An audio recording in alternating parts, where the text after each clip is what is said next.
Try not to touch the soil, especially active soil. They always have ammonia or something below, or the accumulated dirt from long time. You come up, you get ammonia spike. And you won't know when it's ammonia spike because the bacteria in the tank will neutralize the ammonia already, but then the shrimps are already injured. So when you test, you can't see the ammonia, but the spike is already came and gone. Shrimps don't die immediately when you do something wrong. So you don't know what you do wrong. They will die maybe like a week or 2 weeks later. So the best thing is don't touch the tank and set up correctly. When you need to do something, think 3 times. Do you really need to do it? Don't do unnecessary stuff. You imagine every shrimp is $1,000. So you'll be very careful and you think properly before you do anything to the tank. Most of the problem people get is always these two. It's either ammonia spike or temperature fluctuation. Brand new tank, there will always be spikes coming and going. What you should do, if you see your shrimps die one by one every day, the first thing what I would do, change the water. Change as much as you can. If it continue to die for a week, don't even bother looking for the solution. Just reset the whole tank. Second problem is the temperature. If you see your shrimplets dying, shrimplets are stronger during ammonia spikes. It's always the adults that are dying. So most probably temperature problem, especially when you change water. Temperature in the tank and the temperature of the water that you are changing, the contrast is too much. If using a chiller, your water outside will be different temperature, so you have to drip it in slowly. Aircon room, the whole room, it should be fine. There is a factor you have to consider is the size of your tanks. Small tank, volume of water is less, so the fluctuation will be more. That's why I always recommend people to get at least 2 feet. Any shrimp death is usually these two. Don't need to find the exact cause. If it's dying every day for a week, just reset the whole tank. Otherwise, by the time you find the real cause, all your shrimps are dead. Some hobbies, they are very determined to find that why my shrimp die, why my shrimp die. This is a big mistake.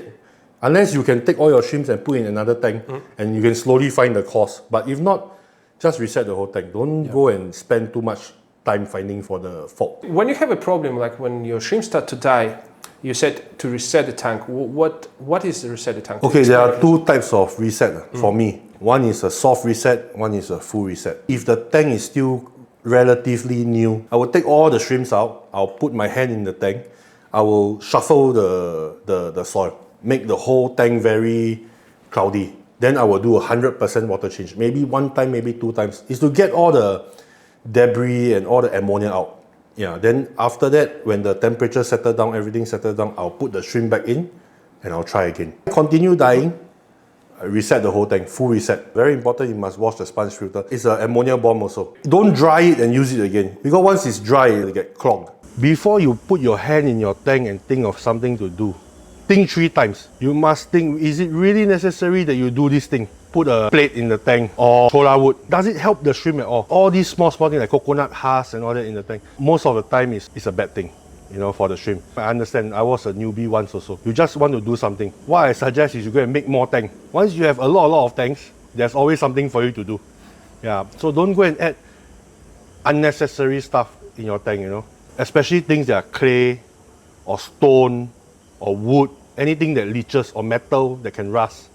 Even if it says it's stainless steel, but please don't trust it. Anything plastic is okay. Keep the tank simple. You will have much lesser problems. Prevention is better than cure. When you have the good bacteria in your tank, prevent the ammonia spike. So ammonia has to be neutralized by the bacteria. The lousy bacteria, if your ammonia spike comes, it cannot convert ammonia in time. Then you have ammonia spike and all your shrimps will be injured. The good bacteria the ammonia spike come, it will neutralize it. The tank will be stable. Good bacteria, you will realize your water is always clear because it takes away all the debris and all the dirty thing in your tank. Bacteria is very important. Once your bacteria is flourishing, everything is good, the copepods are coming out, definitely your shrimp breed very well. Can you see if it's tank doing well by just looking at it? The water is clear, the green walls are up, the copepods, you can see them.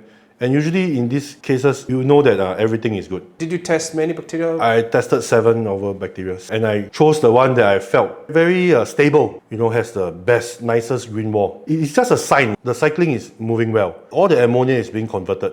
That's how I chose okay, I like this bacteria. If you're going to intend to put a lot of shrimps in your tank, you need the water to be accustomed to this much of population. It has to be ready to convert all these, the shrimp pool and the food you're going to put in. So if you have very little shrimps, you don't need very strong bacteria. So even if you don't put bacteria powder, the tank will have bacteria by itself. I always put goldfish in my tank. The main reason is to eat all the unwanted algae. So when you cycle your tank, you have lots of cotton algae, right? Yes. So the goldfish is good to help it. Yes. And it also train bacteria in the tank, right? Correct. They also move the soil around.